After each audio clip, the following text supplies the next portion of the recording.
menjelaskan tentang jenis-jenis modal. Perkenalkan, nama saya Kesha Media. Nama saya Farah Ariati. Nama saya Briani. Nama saya Romalansa. Oke, yang pertama saya akan jelaskan yaitu pengertian dari modal kerja. Menurut Kashmir, berpendapat bahwa modal kerja diartikan sebagai investasi yang ditanamkan dalam aktiva lancar ataupun aktiva jangka pendek, seperti kas, bank, surat-surat berharga, piutang, persediaan, dan aktiva lancar lainnya. Modal kerja memiliki peranan untuk menyanggah aktivitas operasional entitas. Jika entitas tidak memiliki modal kerja, aktivitas entitas tersebut tidak bisa dilakukan secara normal. Yang selanjutnya ada konsep modal kerja. Konsep modal kerja ini ada konsep kuantitatif, konsep kualitatif, dan konsep fungsional.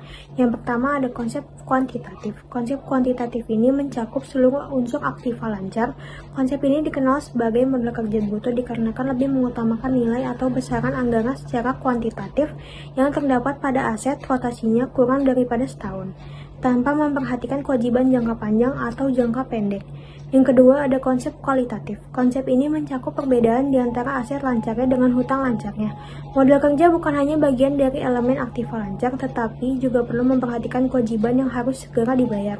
Dengan ini pembayaran hutang yang jatuh tempo pun tidak mengganggu dana operasional perusahaan. Yang ketiga ada konsep fungsional. Konsep fungsional ini anggaran yang digunakan entitas ketika menghasilkan keuntungan saat ini yang selaras dengan maksud entitas dalam satu jangka waktu tertentu.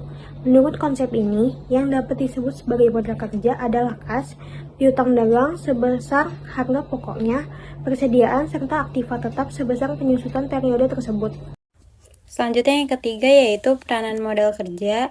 Rianto mengungkapkan jika peranan modal kerja adalah setiap perusahaan selalu membutuhkan modal kerja untuk memelajahi operasional sehari-hari. Misalnya untuk memberikan persekot pembelian bahan mentah, membayar buruh, gaji 10 karyawan, dan sebagainya, di mana uang atau dikeluarkan itu diharapkan akan mendapatkan kembali lagi dalam waktu yang pendek melalui hasil penjualan produknya. Selanjutnya yaitu manfaat dari adanya modal kerja yang mencakupi ialah yang pertama memberikan perlindungan entitas dari krisis modal yang diakibatkan oleh nilai aset lancar yang menurun. Yang kedua memberikan kemungkinan bagi perusahaan agar dapat melakukan pembayaran sewa dan kewajiban lainnya dengan tepat waktu. Yang ketiga memberikan jaminan kepada perusahaan untuk memiliki kredit standing yang lebih besar dan kemungkinan bagi entitas agar bisa melewati resiko ataupun krisis keuangan yang bisa jadi ada di masa yang akan mendatang. Yang terakhir yaitu perusahaan mungkin dapat mempunyai jumlah perusahaan yang cukup agar dapat melayani pelanggan. Selanjutnya yang keempat yaitu jenis modal kerja.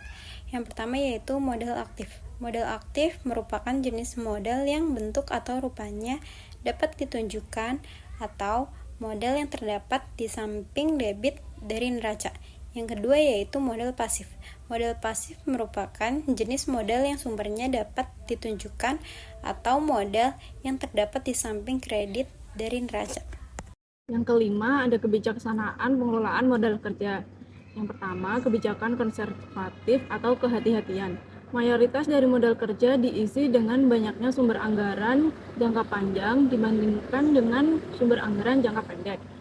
Sumber dana jangka panjang memenuhi modal kerja permanen dan sejumlah variabel lainnya, sedangkan sumber dana jangka pendek yang lebih banyak memenuhi sebagian modal kerja variabel. Yang kedua, ada kebijakan moderatif. Kebijakan ini berdasarkan prinsip matching principle.